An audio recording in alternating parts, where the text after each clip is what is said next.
Hello, today I'm going to be talking about the graphic design principles that I've used to create this infographic. We'll start with the visual hierarchy of how I placed all my information. First, I started with the main title on top, center justified, and then I used a horizontal alignment for all the other information. I placed the pictograph and the visualized number right on top because that is some of the most important data. The subdominant level information is either above or below the main bolded information that's colored.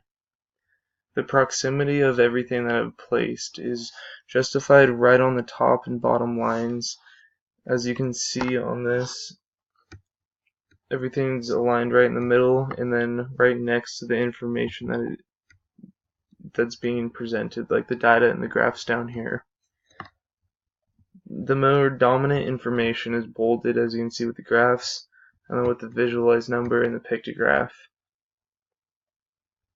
The color scheme that I use is just a basic blue and white, as seen with the clouds, and then down below I used a blue background to kind of fit in with the rest of the graphs. Thank you for listening to this. Have a good day.